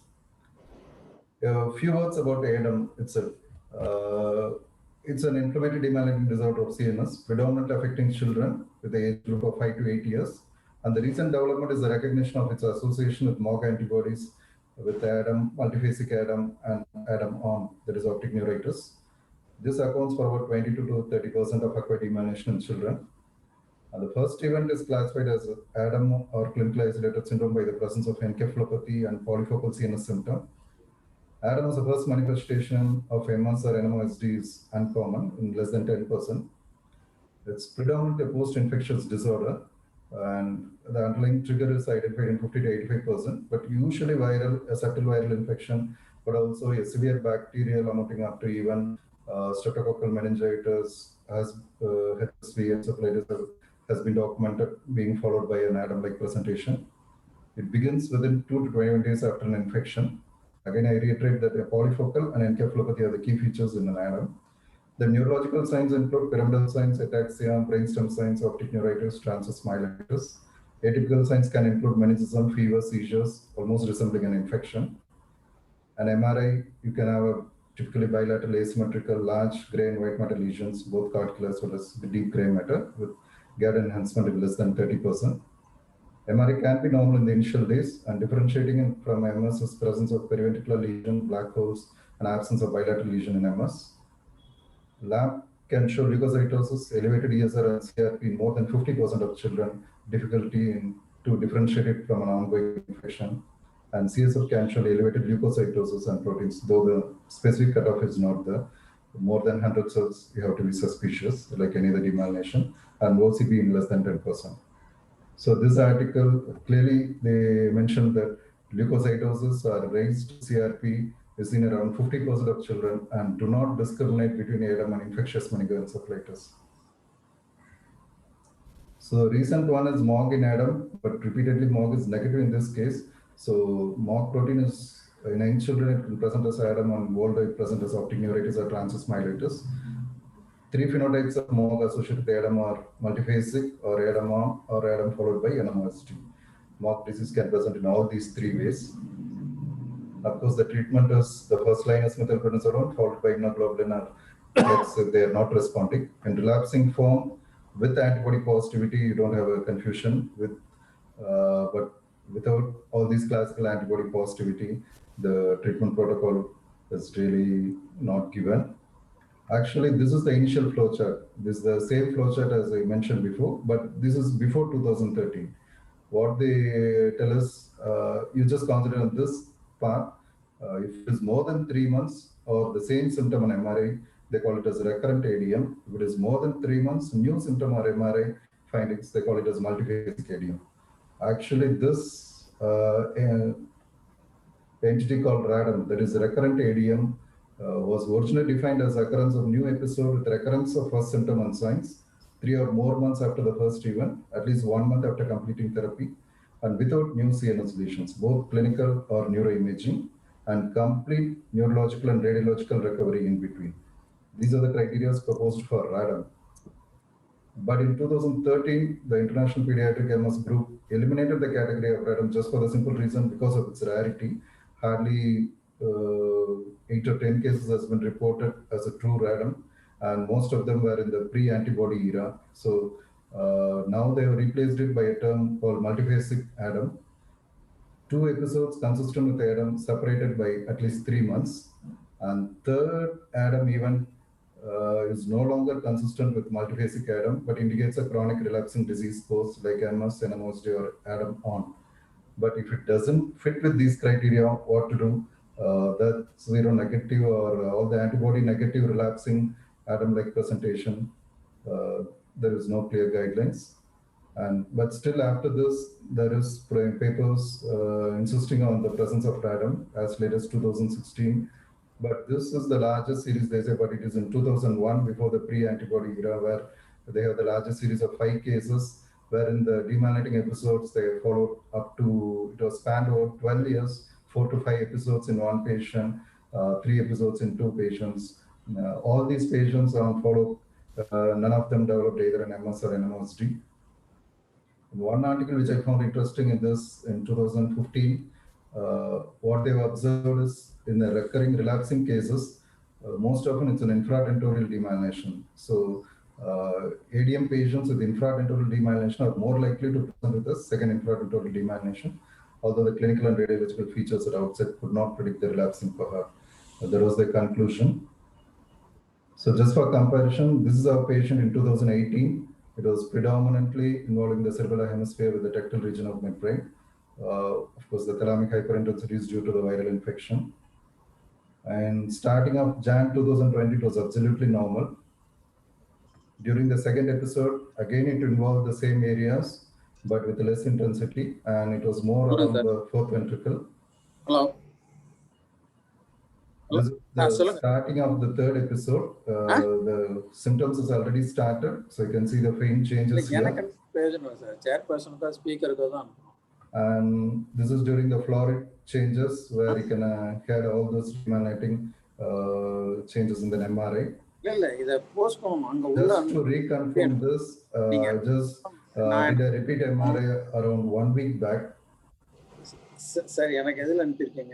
So here it's absolutely normal, but for that small hyperintensities around the fourth ventricle, all the lesions in the cerebellum has completely disappeared, and even the cervical card lesions has already disappeared.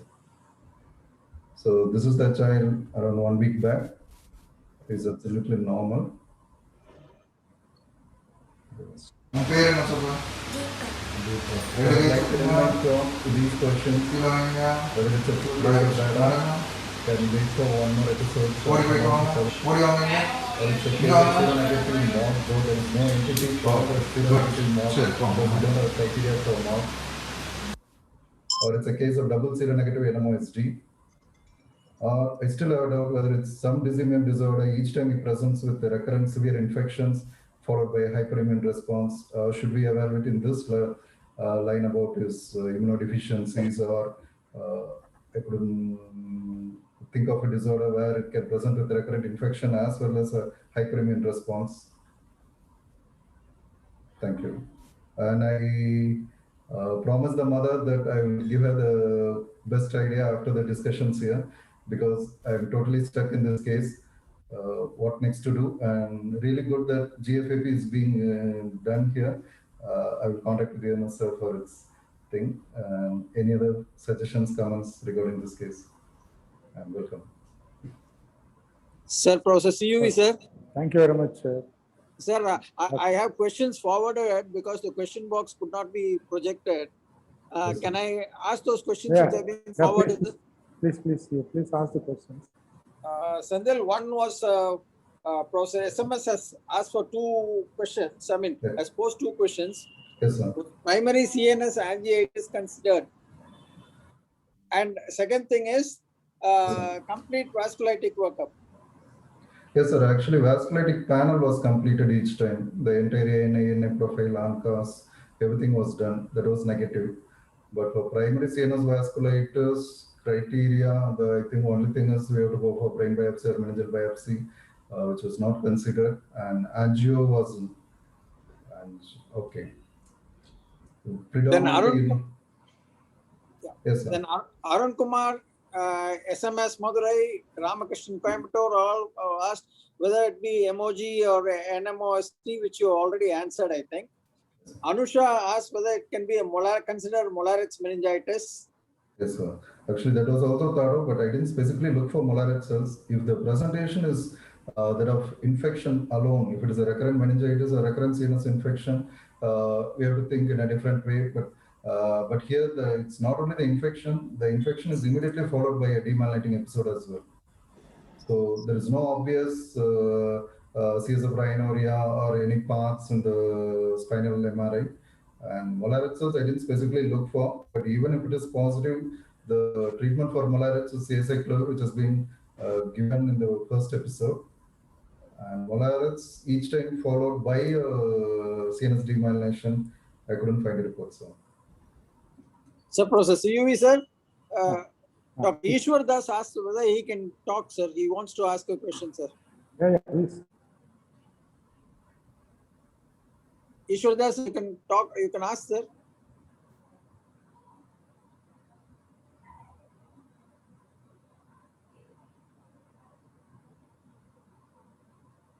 Ishwar Das, sir. Are you there?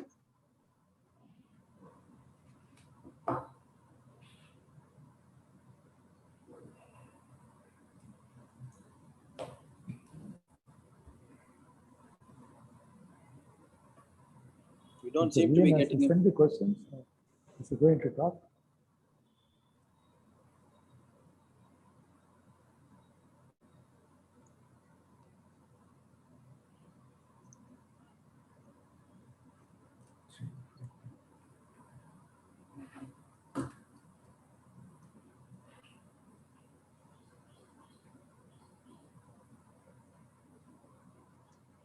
So those are the questions. SMS has appreciated Balamurugan's talk about earlier talks. This comment on Balamurugan's talk is an excellent gripping talk as usual. Ictal arrhythmia can lead to syncope treated with cardiac pacing and anticonvulsants, reported by Dr. Muthukumar, our epileptologist. This is comment by S. Meenakshi Sundaram on Dr. Balamurugan's case. Thank you, SMS.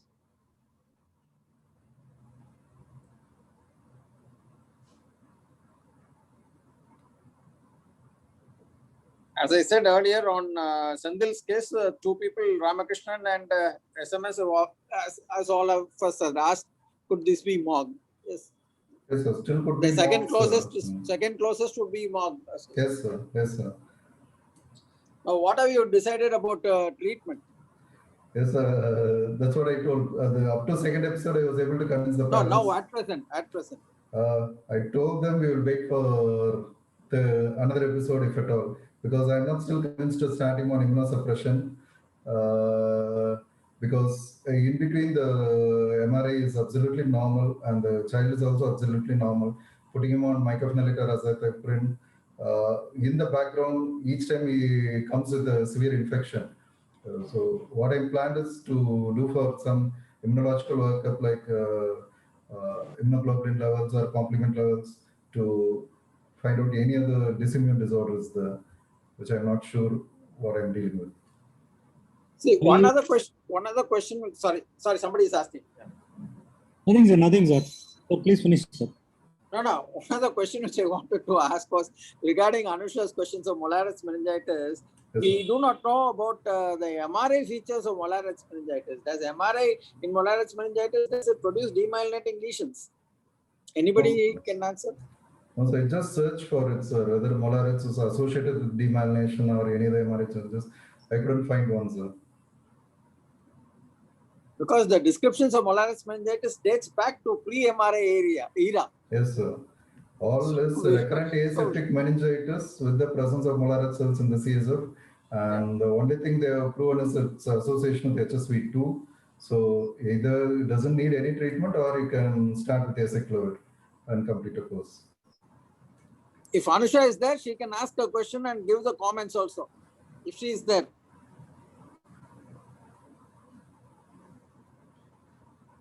This forum does not allow them to ask questions. They can only put it in the box. Today's is more like a webinar. Unless they send them a speaker link, which I got from them, they can't come and ask the questions. Today's forum is like that. Oh, that's why Ishwaradas also wanted to ask some. He wanted to talk. I don't know whether it's possible. I sent him the speaker link, but he said yes, that was for Balamurugan's talk, and so he didn't want to come now.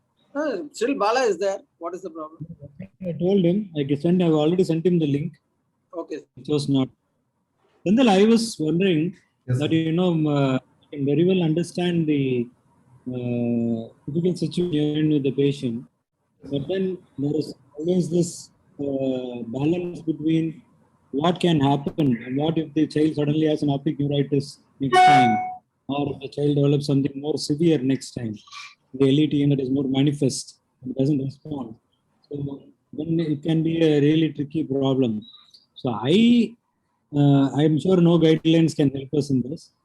My own instinct would be to start the child on a low dose steroid and maybe monitor the child rather than put her on immunosuppression, which we know that long-term malignancy, so many other things can happen. But I would not hesitate to put the child on a low dose steroid maybe. So the Because- problem is that, yes, How- The yeah, MRI the recurrences are coming once in a year, sir. It's not that frequent recurrences, and how to monitor that and how long. The point is, we are talking about symptomatic recurrences, but we Yes, sir. don't know what is happening inside. The MRI may have become normal, but the nervous system may not have become normal. how There long- could be accumulating lesions inside, which may not be very visible on the MRI. The MRI alone cannot be the criterion. No?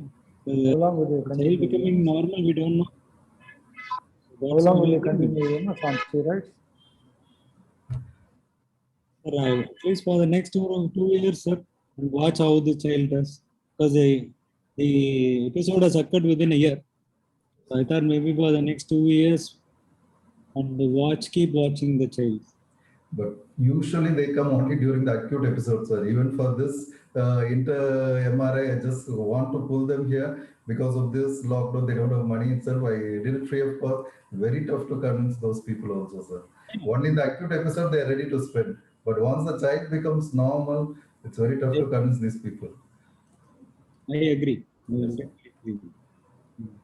Dr. Yesudas, you are welcome to give your comments. Sir, sorry, sir, because I was in a webinar mode, so I could not talk to you. But already has been discussed by everybody, sir, because already I listened to this topic. And Dr. Balamuran topic only I wanted to say a few words because I referred to. So I am audible, sir? Yes, please. you are all- I was referred to the neurocardiology papers and stood up there, as you already mentioned by Dr. EMS, by you, sir, and Balamuran also. They say the seizures, they activate the neurocardiac axis and thereby it stimulates the autonomic system. They say the autonomic system is in the brain, the insula, the limbic system and hypothalamus, and the left side brain subserves the sympathetic and right side brain subserves the parasympathetic. And sympathetic is injurious to the heart and parasympathetic is protecting to the heart. So what happens in seizure, there is a discharge of the sympathetic system, thereby the left side brain is activated and the stellate ganglion to the heart is activated. They develop two phenomena. One is arrhythmia and other is a repolarization changes. They say the arrhythmia, as Dr. Balamuran showed, is a nodal rhythm, tachycardia and all that thing. And the repolarization changes occurs, that's a prolongation of the QT interval. So thereby when there is an excess occurs in the vulnerable period, patient dies. This is one of the mechanism they say in SUDAP also. So this is what have been mentioned in the neurocardiology. But when there is a right side brain is activated, they say it's a parasympathetic system and they go in for ictal bradycardia and ictal asystole and so on. So you showed these two things, the EEG and ECG, they're synchronized one. So the problem here is which is the cause and which is the effect. That is one of the interesting problem because the seizure activates the heart and produces arrhythmias. Like that's a primary cardiac problem, whether it can cause a loss of consciousness because the blood pressure was stable at that time. So here, when you give say when you put a pacemaker, this patient is all right, okay, but whether are we not sure that whether you will have a seizure again, then may they develop a problem. So I think we can continue anticonvulsants in some of these patients when we are not sure which is the cause and which is the effect. That's what I wanted to say. Another thing, as Dr. Umas said, the exercise after exercise induces some arrhythmias. They say it's a flow limiting coronary artery stenosis. They say some of this has been well discussed in cardiology as myocardial stunning and myocardial hibernation, the ischemic preconditioning and so on. So this is all excellent discussion. So sorry I came late and I could not participate in it. So I congratulate all the speakers and the participants. It was very nice. Sir, you presented that voodoo and Takotsubo myopathy, Takotsubo cardiomyopathy. Yeah. Correct. That is what you are alluding to now. Yeah, that's right, sir. That's why the seizure itself can cause a cardiac problem and brain is responsible for cardiac problem. Brain is the trigger and the heart is the target. This is what they say. So you can, when you see ECG changes or ischemic cardiomyopathy, something like that, could be due to brain. And brain problem may be due to arrhythmias and fall of BP. Some patient may lose his consciousness, but which is the cause, which is the effect, sometimes very difficult. As you say, syncope versus seizure is very difficult one. Seizure is nothing but an arrhythmia of the brain, sir. Correct. Is the brain arrhythmia, the electrical shutdown of the brain is called an electrical shutdown, the electrical accident. Correct. In one of the cases, in one of the cases, they exhibited anti-epileptic drugs with no cure. So that would probably indicate that it's more cardiac than neurological. Correct, sir. Correct. Sorry, sir. Yes, sir. Thank you, sir. Ishwara, sir. As you rightly said, that's the purpose of this talk. Sometimes we may find difficult in differentiating these two things. Sometimes we may be continuing till a definite diagnosis is concerned. Again, you have narrated the whole story within 3 minutes. When you have a doubt, we have to thoroughly evaluate. But which is the cause and which is the effect, sometimes it may not be difficult. In our cases, we could very clearly say that which is starting. Unless you have the video recording simultaneously of EEG and ECG, it's very difficult. Once there is a bradycardia and asystole, pacing is must. Because most of the anticonvulsant are pro-arrhythmic drugs. They are arrhythmic, anti-arrhythmic, and pro-arrhythmic also. So we have to be very careful in giving anticonvulsants, especially intravenous. Suppose these patients are having arrhythmias, and then we are giving lacosamide or phenytoin. So what are the chances of going for more arrhythmias? That has to be considered. I didn't take up that particular issue. And giving anticonvulsants is also has to be very careful when these patients are having this problem. Second, when there is arrhythmia, bradycardia, asystole, pacemaker is the recommended. Even if it is a seizure, to prevent further episodes of bradycardia induced by seizure. If you are very clear, seizures are there. The origin is seizure. Yes, we have to continue anticonvulsants. In case number 1, it is very clear. It is AV nodal block. Correct. No seizures in the EEG. Clinically also, people will agree. Looking at the attack, it is very classical syncope. As Professor UMS said, that the history is most important. Rapid onset, lasting for 10 seconds, recovering completely, no post-ictal event. So syncope, and the patient was having AV nodal block. The case 3 is very interesting, very rare. The person had recurrent episodes of complex partial seizure. EEG correlated very well with anticonvulsant. But why the fall? So that correlated with seizure-induced ictal bradyarrhythmia. Yes, sir. Well, point is well taken, sir. In doubtful cases, we had to continue. Thank you, sir. Again, thanks for the opportunity. Okay. Well, Thank you all, one doubt, sir. Professor UMS is here, Professor CUV Natarajan, sir. So they say as a continuation of Professor UMS case history of the angina. So recurrent angina, they say the improves the revascular, the collateral formation. So this is called as the ischemic preconditioning in the cardiology. But is there anything like that in neurology, recurrent TIA, that improves the stroke? The establishment of collaterals is well known, no, sir. If somebody has a chronic ischemia, the establishment of collaterals where the meningeal arteries is very well known. And that, in fact, helps to actually reduce the burden of the ischemic lesion many times. That's why the interventionists concentrate a lot upon the collaterals, how well they are established before they really want to intervene. So I think it's more about the abruptness or the speed at which the occlusion occurs.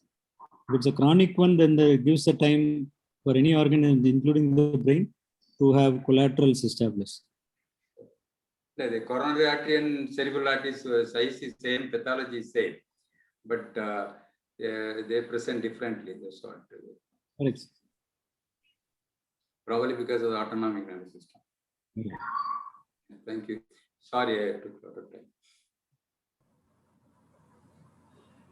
Mr. Vivian, are there any more questions? And Sendil, you got a very good presentation. I already, sorry. Thank you, sir.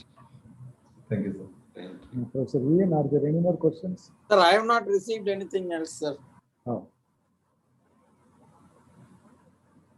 Any other comments? I must thank Professor Vivian for pushing me into this. and making the Sunday morning a very lucky morning. Sir. Such wonderful clinical discussion. And this is clinical dilemma. Both the cases pushed us into clinical dilemma, how to solve it, and everyone will have the doubt about these cases. And then we'll have to investigate properly. So it's very nice. I should thank Dr. Balamurugan and Senthil Kumar. Both of them have done extremely good job. It's a wonderful morning, and it's a great pleasure having the secretary of the IIM here, so that we can pass on this information. That we in Tamil Nadu that we are doing a good job. Because we started neurology in Tamil Nadu, Chennai. Then thank you, Professor VN. Sir, thank you, sir. I should thank And you, sir. I should You are the also- person behind these forums. You asked me to do it. I'm doing it. And we should also thank Mr. Ansari of Sun Pharma. He has made a Thank you, nice, Mr. Sir. arrangement. Thank Dr. Yusuf Das for coming into the screen. Thanks a lot. Thank everyone. Thank you, sir. Thank you. very Thank you, much. sir. Thank you, sir. Thank you, sir. Thank you, Senthil. Thank you, Bala. Thank you, Ian, sir. Thank you very much, sir. Yes. Thank you. Thank you. Thanks all to all. Uh, Yes, thank and you, Ansari, Ian, thank you very for much, the sir. Contact number. Sir, thank you, doctor. Thank you, doctor. Thank you, doctor. Ansari, sir. Yes, doctor. Thank you very much, doctor. Thank you. I think next time we Thank you, should do something different for allowing questions. I don't know how. Yeah, doctor. Yes. Thank you. Thank you so much. Thank you. Thank you. Thanks, UMS. UMS. Sir, thank you, sir. Thank you. எப்படி பண்ணலாம் அந்த இது question sir next time zoom மீட்டிங்கே வைப்போம் sir normal zoom Zoom meeting. Sir அவர் regular ஜூமே வைக்கலாம் sir single link இருந்தா கரெக்டா இருக்கும் சார். என்னங்க சார் நெக்ஸ்ட் டைம் சிங்கிள் நம்ம லிங்க் லாஸ்ட் கொடுத்தா கரெக்டா மீட்டிங் இருக்கும் மாதிரி சார். Regular Sorry. ஜூமே வைக்கலாம் சார் இப்போ இது இது அது மாதிரி இல்லையா இது வந்து எப்படின்னா sir two room meeting sir this is called two room meeting oh நீங்க ஒரு ரூம்ல இருப்பீங்க ஸ்பீக்கர்ஸ் எல்லாரும் ஒரு ரூம்ல இருப்பீங்க ஆடியன்ஸ் எல்லாம் வேற லிங்க்ல இருப்பாங்க சார் சரி அது எல்லாம் ஒண்ணா கொண்டு வந்துட்டா அதுதான் ரெகுலர் ஜூம் சார் அது ரெகுலர் ஜூம் மீட்டிங் சரி அது மாதிரி பண்ண முடியுமான்னு கேக்குறேன் பண்ணலாம் சார், பண்ணலாம் சார். நெக்ஸ்ட் வீக்ல பண்ணிடுவோம் sir. Sir next time Tirunelveli sir professor Zakir Okay, sir. சேரிங் ஓகே. அண்ட் திருநெல்வேலி நான் அதை அனுப்பி விடுறேன் fine sir Right, fine sir. Sir நீங்க அனுப்பி விடுங்க அந்த நான் கோஆர்டினேட் பண்ணிக்கிறேன் thank you Yes, sir thank you sir Thank you, sir. I take leave. Thank you. Thank you, sir. Thank you. UMS thank you Thank you. Thank Thank you you, all. Thank you. Thank you all very much. Thank you sir Thank you.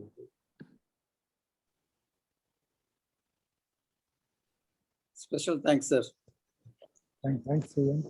Thank you. Good morning. As you said, you have spent 2 hours of your Sunday time, sir. Oh, wonderful. It was a lucky Sunday. Okay, very enjoyable Sunday morning. Thank you, sir.